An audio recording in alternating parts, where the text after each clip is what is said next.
Assalamualaikum warahmatullahi wabarakatuh. Di sini saya Nanda Ferdi Maulana dari kelas D3 Manajemen Dakwah akan mempresentasikan hasil tugas observasi manajemen operasi dan produksi dengan dosen pengampu yaitu Pak Beni. Sebelumnya saya mengucapkan banyak sekali terima kasih kepada Pak Beni selaku dosen pengampu yang telah memberikan tugas observasi ini dan membantu saya untuk lebih dekat dan lebih mengenal perusahaan manufaktur di sekitar lingkungan saya. Setelah ini saya akan mempresentasikan hasil tugas observasi yang saya buat, yaitu tentang perusahaan cireng produksi UD Hidayah Jaya CF. Langsung saja, cireng singkatan dari aci goreng adalah makanan ringan yang berasal dari daerah Sunda yang dibuat dengan cara menggoreng campuran adonan yang berbahan utama tepung kanji dan tepung tapioka. Makanan ringan ini sangat populer di daerah Priagan dan dijual dalam berbagai bentuk variasi rasa. Makanan ini cukup terkenal pada era 80-an. Bahan makanan ini antara lain terdiri dari tepung kanji, tepung terigu, air, merica, bubuk, garam, bawang putih, kedelai, dan bawang dan minyak goreng. Nah, selanjutnya Bapak Bambang selaku owner dari perusahaan UD Hidayah Jaya CF merupakan masyarakat yang bertempat tinggal di Mojokerto, tepatnya di Desa Watukenongo, Dusun Jedak, Kecamatan Pungging, Kabupaten Mojokerto. Pak Bambang memulai usaha pembuatan cireng ini sejak tahun 2014 sampai sekarang, di mana dulunya beliau hanya memesan cireng dari orang lain, akan tetapi banyaknya permintaan dan adanya ide kreatif, maka Pak Bambang membuat sendiri olahan cireng tersebut. Pada awal percobaan membuat cireng secara pribadi, Pak Bambang membuatnya sendiri tanpa adanya karyawan seperti sekarang. Banyak percobaan yang sering gagal pada waktu awal percobaan pembuatan cireng. Hal yang membuat sering gagal tersebut yaitu kurang berpengalamannya beliau saat menuangkan takaran air ke adonan cireng sehingga setelah direbus bagian dalam cireng masih berbentuk tepung. Dari segi desain, cireng Pak Bambang ini membentuk bulat memanjang dari kebanyakan bentuk cireng yang berbentuk bulat pipih. Hal ini memudahkan Pak Bambang dari segi pencetakan dan sekaligus dapat menjadi ciri khas produk beliau agar mudah dikenali konsumen. Pengemasan beliau menggunakan plastik yang panjang serta diikat dari kedua sisinya.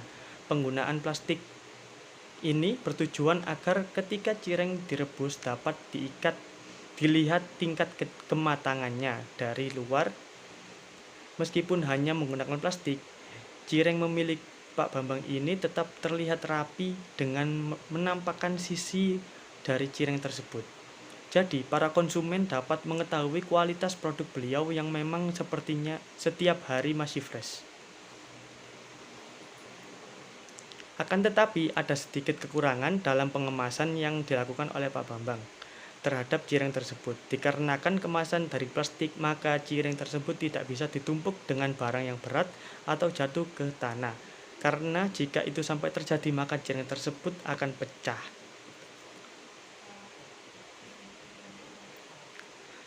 Dalam masa pandemi saat ini, beliau masih bersyukur dikarenakan tidak berdampak besar terhadap produktivitasnya.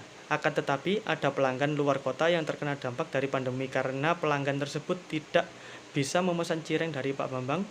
Hal tersebut dikarenakan PSBB yang membuat si pelanggan tidak dapat menyeberang wilayah perbatasan. Karena jam operasional Pak Bambang yakni pukul 1 sampai 5 dini hari, sedangkan waktu PSBB sangat ketat sekali. Tapi Pak Bambang bersyukur sekarang PSBB sudah dilonggarkan. Jadi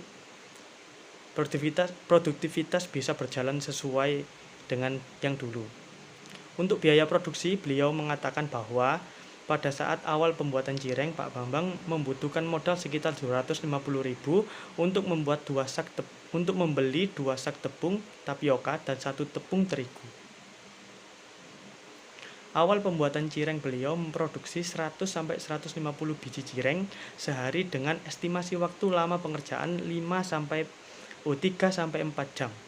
Pembuatan cireng Pak Bambang masih manual, belum menggunakan teknologi yang canggih. Beliau selalu mengaduk adonan cireng secara manual dikarenakan menurut beliau agar tetap menjaga cita rasa cireng tersebut. Pada awal merintis bisnis ini, Pak Bambang hanya bisa membuat sekitar 70-100 biji cireng per hari. Hal tersebut dikarenakan masih awamnya masyarakat sekitar tentang produk yang dibawa oleh beliau. Akan tetapi, setelah masyarakat mengenal produk cireng, maka jumlah produksi semakin meningkat.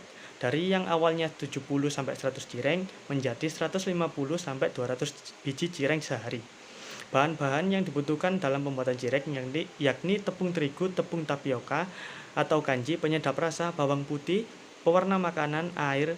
Semua bahan tersebut dicampur sampai cair, kemudian dikemas dalam kemasan plastik, lalu direbus dalam air yang mendidih. Waktu perebusan cireng juga sangat perlu diperhatikan karena apabila terlalu lama merebus cireng, maka cireng tersebut akan hancur, dan apabila terlalu sebentar maka cireng juga akan terlalu matang. Jadi waktu perebusan ini sangat menentukan tingkat keberhasilan dalam produksi. Pengelolaan SDM. Dalam kategori sumber daya manusia atau karyawan, Pak Bambang sampai saat ini masih memiliki 4 karyawan yang membantunya dalam pembuatan cireng.